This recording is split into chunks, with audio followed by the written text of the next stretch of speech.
This is Songwriters Room, and I am your host, Tomoko. Today's guest is Chris Guerrero.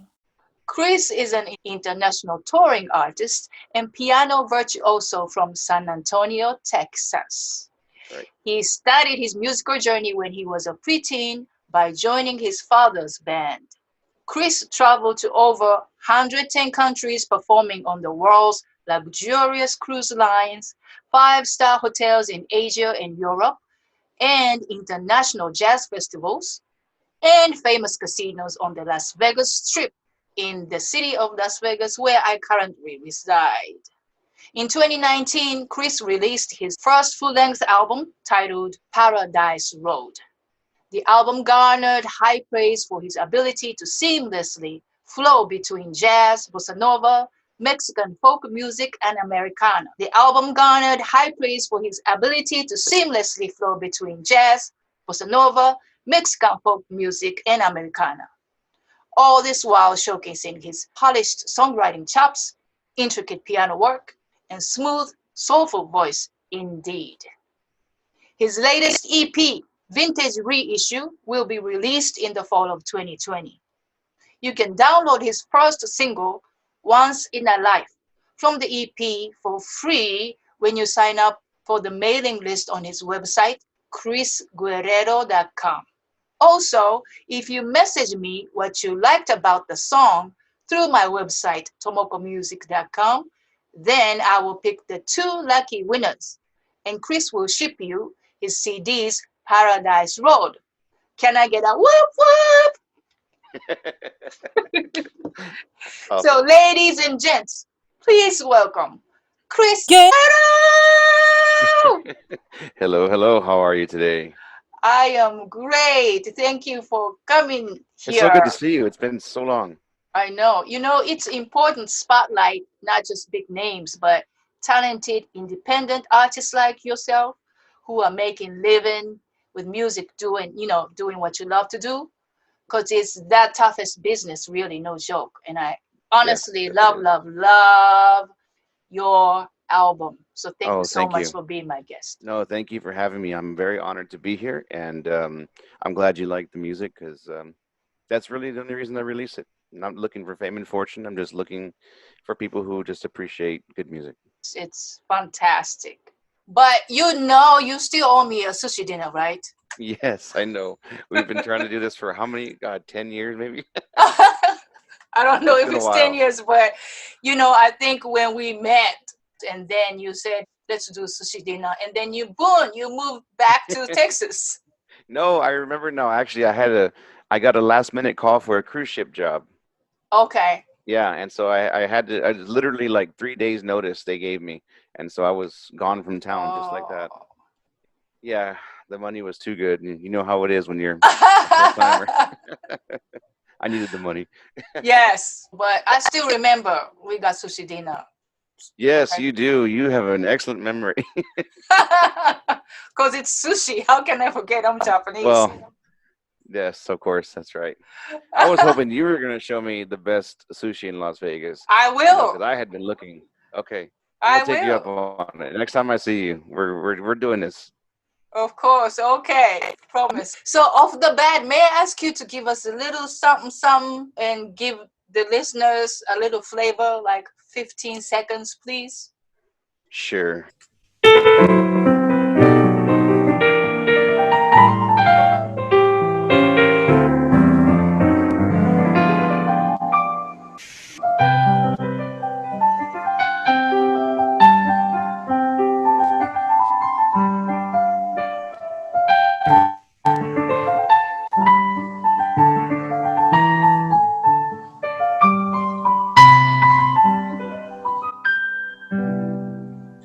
It's so beautiful. Woo! Thank you so much.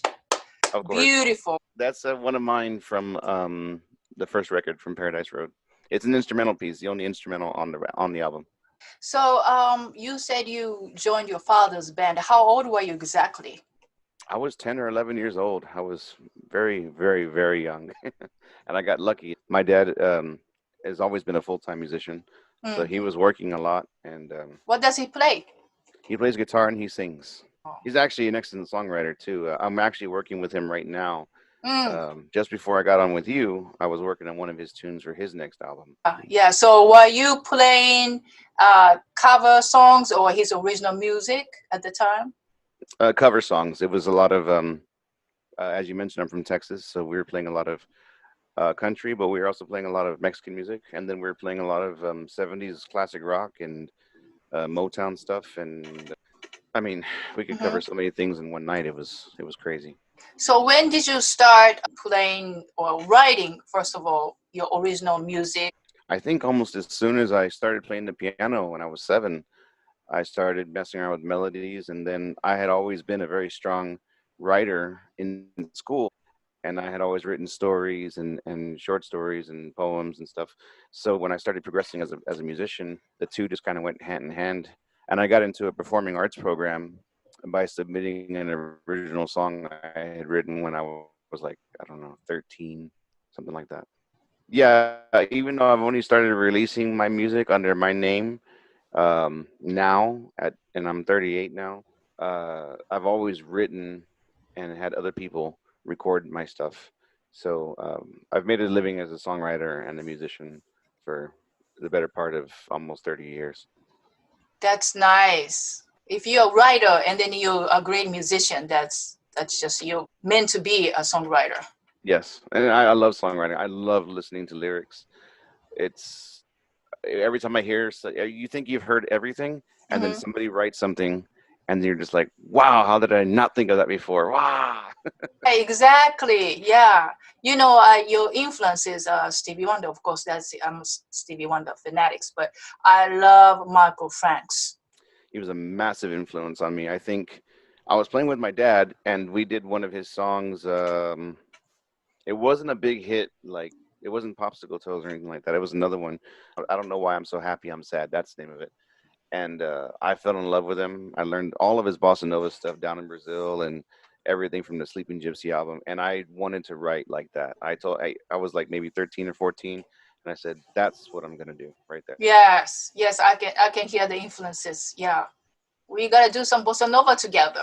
Yes, please. I have a ton of tunes. I'm telling you, I have a lot. Great. So, in your journey, what kind of successes and challenges you had, you would say, as a working musician? Well, speaking of challenges, I struggled for a very long time with Hmm. drugs and alcohol very badly. Uh, Oh, you kind of shared it on your Facebook. yes, yes, I'm very open about it because a lot of musicians come to me now and ask me what I did or how I beat it and how I got out of it. And Hmm. it's very difficult. It's the most difficult thing I've ever done in my life, but it can be done. But even when I was drinking very, very, very heavily, I would still get calls for work because I could still do the gig, but they just didn't have anybody else. I mean, there just wasn't a lot of piano players. So I stayed busy Mm. even through those years when I was very, very heavily addicted. So, I mean, that would probably be Mm. another part of the struggle of, successes and struggles is dealing with addiction and how it weighs down your productivity as a songwriter. Hmm. Human is a habit animal. So I'm fascinated by those people who got addicted and then got out of it. So can you share how you got into it and how you got out of it? I went in cold turkey, and which you're not supposed to do. I wouldn't advise that. I didn't know this at the time because there's not a lot of material or education on this. So How can you get cold turkey? It's addiction. It's a heavy addiction. you suffer tremendously. I suffered tremendously. Your body is just constantly craving and rejecting anything else that you put into your body until it gets the fix of the alcohol or the drugs. And So you must have had some really big reason and purpose to just keep kicking, I didn't want to lose the life that I was building here back in San Antonio. I was working a lot. I mean, like 5, 6, 7 nights a week, and I had tons of studio work and uh, just all kinds of great things were going on in my life, and I was going to lose it all if I Mm. didn't get my act together. So I thought it would be relatively easy to stop, and it turned out to be the most difficult thing I've ever gone through, mentally and emotionally and physically. It Mm. was it was hell. So But did you have a great supporting system, like yes, your family, friends, and your yes, wife? everything. Yeah, everybody was just at my side, and I didn't share it a lot at that time, so not many people knew. Not many people knew I had that bad of a problem either. But Mm, definitely my wife and my family. So without mm-hmm. them, I couldn't have. I may not even be here right now because you never know what's going to happen when you're That's great. that addicted to something. Alcoholism runs in my family, have very Mm, badly, so it was very easy for me to pick it up. And mm, I've had family wow. members die from it, So, Oh, and I should have been more careful, but you're young and you learn. You live and yes, you learn. So now yes. I'm trying to educate younger guys and girls about the what can happen, and maybe I would have recorded my first album 10 years ago if I had been sober. And Mm. But I'm proud of you, and I'm glad that you thank you, established yourself thank you. like that. Yeah, you're welcome. And so you didn't have to go to AA meetings, no nothing. I did that. Yeah, I did that for a while. I did all of Okay, that. And okay. then therapy. I see a therapist. I'm very open about that Mm, as well because we don't mm, talk about these things. So I highly recommend anybody with addiction problems speak with a therapist so you can. It's not just about quitting the addiction. It's also about changing your mindset.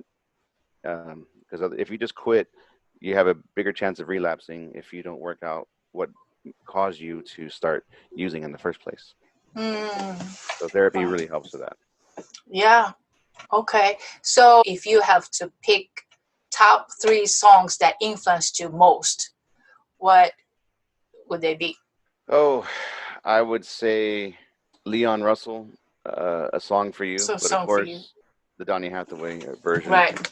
which is just about the most beautiful piece of recorded music ever. I agree. Because if you haven't heard his version, go look for it, and it's Hmm. haunting and beautiful, and you really believe. It's one of the few times you really believe somebody what they're singing as if though they lived it, even though they didn't write it. He didn't write it. Leon Russell wrote it, but the way he delivers it, you can feel the pain in it, in every note. I think that's one of my biggest influences when it comes to a song. Right. One of the best male vocalists. Absolutely, one of the most underrated. He doesn't Underrated. he Yeah. doesn't get the credit he deserves, except by musicians. Musicians love him, but We know the it. general public isn't fully aware of who Donny Hathaway was. Right. But his life was cut short. Yes, tragically. Yeah, Right. What are the songs that you wish you wrote? Like, I could have wrote that. Bridge Over Troubled Water would be another one that I wish Mm, that I had written because that's mm, just a perfect, beautiful song too. Lyrics are right. incredible. Did Paul And Simon write that? yes, he did. He did, but he didn't sing it.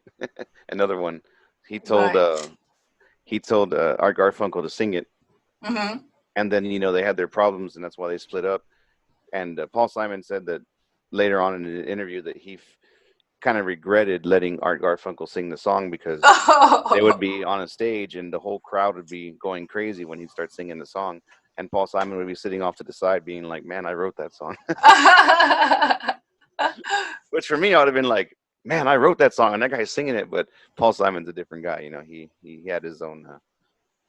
I don't know if it's ego or what it is, but he's brilliant to say the least. So Right. Yeah. yeah, and that one, and then there's a guy by the name of Benjamin Biolay. He's a Mm-hmm. French writer, Mm-hmm. and the stuff that he writes is just La Samba de mon cœur de Mm-hmm. qui va. Yeah, it's in French. It's You understand French? getting there. I'm getting there. Yeah, I listen to a lot of French music, and Wow. I speak obviously I speak Spanish and I speak Italian, and I'm learning Mm. French. And but I sing in Portuguese and French and Spanish like that. Oh, I am jealous.